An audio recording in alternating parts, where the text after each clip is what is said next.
ഏവർക്കും ഭൂലോകം ന്യൂസിലേക്ക് സ്വാഗതം. നിങ്ങൾക്ക് മറ്റൊരു രാജ്യത്തേക്ക് എങ്ങനെ മാറാം? നിങ്ങൾ അറിഞ്ഞിരിക്കേണ്ട 3 രീതികൾ.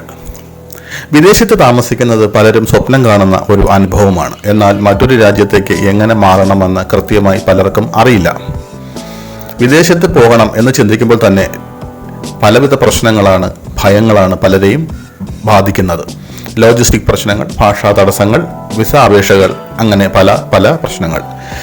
എന്നാൽ നിങ്ങളുടെ സ്വപ്നം അമേരിക്കയിലോ യൂറോപ്പിലോ ഓസ്ട്രേലിയയിലോ അങ്ങനെ ഏതെങ്കിലുമൊക്കെ ഒരു വികസിത രാജ്യങ്ങളിലേക്ക് പോകണം എന്നതാണെങ്കിൽ, അങ്ങനെയുള്ള ഒരു രാജ്യത്തേക്ക് മാറാൻ നിങ്ങളെ സഹായിക്കുന്ന 3 വ്യത്യസ്ത തന്ത്രങ്ങളെക്കുറിച്ച് അറിയാൻ ഈ വീഡിയോ കാണുക. മറ്റൊരു രാജ്യത്തേക്ക് നിങ്ങൾക്ക് എങ്ങനെ മാറാം? നിങ്ങൾ അങ്ങേയറ്റം സമ്പന്നനല്ല എന്നിരിക്കട്ടെ, നിങ്ങൾക്ക് വിദേശത്തേക്ക് പോവുകയും വേണം. അങ്ങനെയാണെങ്കിൽ ആ രാജ്യത്തേക്ക് നിങ്ങൾ എത്തിയാൽ അവിടെ എന്ത് ചെയ്യാൻ കഴിയും എന്ന നിങ്ങളുടെ കഴിവിനെ ആശ്രയിച്ചാണ് നിങ്ങൾ ആ രാജ്യത്തേക്ക് പോകാനുള്ള സാധ്യതകൾ ഉയർന്നു വരുന്നത്. ഒരു നിർദ്ദിഷ്ട രാജ്യത്ത് നിങ്ങളുടെ ഹൃദയം സ്ഥാപിക്കുന്നതിന് മുമ്പ് നിങ്ങളുടെ കൈവശമുള്ള പാസ്പോർട്ടിനെ അടിസ്ഥാനമാക്കി നിങ്ങൾക്ക് അവിടേക്ക് മാറാൻ കഴിയുമെന്ന് ഉറപ്പാക്കാൻ വിസ നിയമങ്ങൾ കൃത്യമായി ഗവേഷണം ചെയ്യുന്നത് ഉറപ്പാക്കുക. പോയിന്റുകളിൽ 1, നിങ്ങളുടെ നിലവിലെ കമ്പനിയുമായി മറ്റൊരു രാജ്യത്തിലെ ഓഫീസിലേക്ക് മാറാൻ നിങ്ങൾ ശ്രമിക്കുക.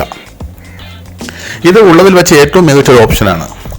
നിങ്ങളൊരു മൾട്ടിനാഷണൽ കോർപ്പറേഷൻ കമ്പനിയിൽ ജോലി ചെയ്യുകയാണെങ്കിൽ മറ്റൊരു രാജ്യത്ത് ജോലി ചെയ്യുന്നതിനെക്കുറിച്ച് നിങ്ങളുടെ സൂപ്പർവൈസറുമായും മാനവ വിഭവശേഷി പ്രതിനിധിയുമായും സംസാരിക്കുക. ഈ സാഹചര്യത്തിൽ പുതിയ രാജ്യത്ത് ശരിയായ തൊഴിൽ വിസ ലഭിക്കുന്നതിനുള്ള പേപ്പർ വർക്കുമായി നിങ്ങളുടെ കമ്പനി നിങ്ങളെ സഹായിക്കും. ചില സന്ദർഭങ്ങളിൽ വൻകിട കോർപ്പറേഷനുകൾ ലാഭകരമായ പ്രവാസി സ്ഥലം മാറ്റ പാക്കേജുകൾ വാഗ്ദാനം ചെയ്യുന്നു. അത് പുതിയ രാജ്യത്ത് നിങ്ങളുടെ ചിലവായ വാടക, നിങ്ങളുടെ കുട്ടികൾക്കുള്ള ട്യൂഷൻ, ഒരു വാഹനം എന്നിവ പോലും ഉൾക്കൊള്ളുന്നു. ഈ പാക്കേജുകൾ സാധാരണമല്ലെങ്കിലും നിങ്ങളുടെ ജോലിയുടെ സ്ഥിരത നിങ്ങളുടെ മൈഗ്രേഷൻ വളരെ എളുപ്പമാക്കും. അതിനു മുമ്പ് ലോകത്തെവിടെയും സ്ഥലം മാറുന്നതിനെക്കുറിച്ചുള്ള ചെലവുകൾ എന്താണ് എന്നുള്ളതിനെക്കുറിച്ച് നിങ്ങൾ കൂടുതൽ മനസ്സിലാക്കാൻ ശ്രമിക്കുക. രണ്ടാമത്തെ കാര്യം, മറ്റൊരു രാജ്യത്ത് ജോലി കണ്ടെത്തുക. മറ്റൊരു രാജ്യത്ത് ജോലി കണ്ടെത്താനുള്ള നിങ്ങളുടെ കഴിവ് അത് നിങ്ങളുടെ വൈദഗ്ധ്യത്തെയും പ്രൊഫഷണൽ അനുഭവങ്ങളെയും ഒക്കെ ആശ്രയിച്ചായിരിക്കുന്നത്. പല രാജ്യങ്ങളും ഒരു നിശ്ചിത തൊഴിൽ വൈദഗ്ധ്യമുള്ള ഒരു സ്വദേശിയെ തങ്ങളുടെ കമ്പനിക്ക് കണ്ടെത്താൻ കഴിയുന്നില്ല എന്ന് തെളിയിച്ചാൽ മാത്രമേ ഒരു വിദേശിയെ ആ തൊഴിൽ വിസ നൽകി അങ്ങോട്ടേക്ക് വരുത്തുകയുള്ളൂ. നിങ്ങളുടെ കരിയറിൻ്റെ തുടക്കത്തിലാണെങ്കിൽ വിദേശത്തേക്ക് മാറാൻ നിങ്ങൾ തീരുമാനിക്കുകയാണെങ്കിൽ വിസ നിയമങ്ങൾ അത്ര കർശനമല്ലാത്തതും വിദേശികൾ അപേക്ഷിക്കാൻ പ്രോത്സാഹിപ്പിക്കുന്നതുമായ ഔപെയർ ആയി ജോലി ചെയ്യുന്നത് പോലുള്ള കാര്യങ്ങൾ പരിഗണിച്ചാൽ നിങ്ങൾക്ക് ഒരുപക്ഷെ എളുപ്പത്തിൽ വിദേശത്ത് എത്തിപ്പെടാൻ സഹായിക്കാം. 3, റിമോട്ട് വർക്ക് അവസരങ്ങൾക്കായി നിങ്ങൾ ശ്രമിക്കുക. നിങ്ങൾ ഇന്റർനെറ്റിൽ സമയം ചെലവഴിക്കുകയാണെങ്കിൽ ഗിഗ് എക്കോണമി, ഡിജിറ്റൽ നൊമാഡ്സ് എന്നിവയുടെ ഉയർച്ച നിങ്ങൾക്ക് പരിചയമായിരിക്കും. ഓൺലൈനിൽ പ്രവർത്തിക്കാനും ഏറ്റവും പ്രധാനമായി എവിടെ നിന്നും ജോലി ചെയ്യാനും വേണ്ടി നിങ്ങളുടെ ഡിജിറ്റൽ കഴിവുകൾ പ്രയോജനപ്പെടുത്തുന്ന ആളുകളാണ് അവർ. ഉപഭോക്തൃ സേവനവും മാർക്കറ്റിംഗും മുതൽ റൈറ്റിംഗ് കോഡും സോഷ്യൽ മീഡിയ മാനേജ്മെന്റും വരെ ഒരു ലൊക്കേഷനുമായി ബന്ധിപ്പിക്കാതെ നിങ്ങൾക്ക് ചെയ്യാൻ കഴിയുന്ന നിരവധി ജോലികളുണ്ട്.